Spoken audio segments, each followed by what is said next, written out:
Hey everyone, so today we're going to talk about the Autocycle and narrow in on two types of heat trace controllers. We're going to talk about the Thermon TCM2, which is what's on the screen here, and then later we're going to chat about the TC101, and it'll be the same for the 201 and 202 controller.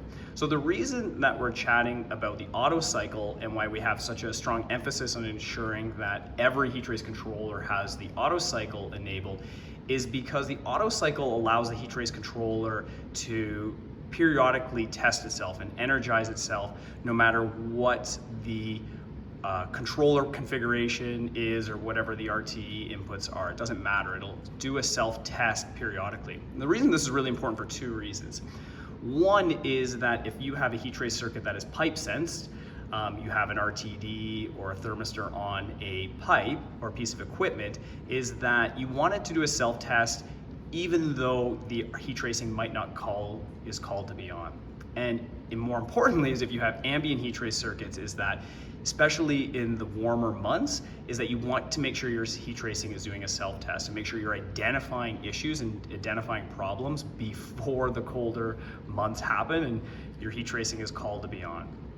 So for the TCM2 that's in front of us, in setting up the Autocycle is really straightforward. So the TCM2 is a 2-circuit heat trace controller, so you have 2 circuits on one unit. But when you set the Autocycle, it's a universal setting, meaning you don't have to set it for circuit 1 or circuit 2. But to get in there is really straightforward. So we have 4 keys on the controller. All we're going to do is hit the gear icon, and then we're going to scroll up to configuration. And when we get to configuration, we're going to hit enter. And then we're going to just keep hitting enter through and cycling through these things. We're not making any changes on any of these. This is where we can set all of our alarms will go on a relay output, and our relay normally open and normally close in our RT units. But if I keep clicking through here, I'm going to see my auto self-test. And then here is typically what we do is we set this to 24 hours, overshot it. And that is it. So once I've hit enter through here, then what I can do is I can just come back, exit controller programming, and then I'm back, and that's it. That's as simple as it is to make sure your Autocycle is enabled for the TCM2. So this controller is Thermon's older single or dual point controller. So what I'm going to show you for the Autocycle is going to apply for the TC101, the 201, or the 202.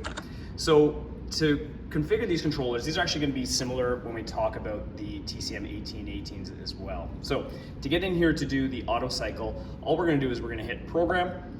We're going to hit, it's going to ask us to hit select which function key, and we're going to go into config. Now when you're in here, all we're going to do is we're going to use the enter button to scroll through until we get to what we want to see. And this is the auto self-test. So right now it's set to off, and then simply I can just increase this to 24, that's usually what we set it to, and that's it. And it's going to go through a self-test right now. That's it, guys. Thanks and take care.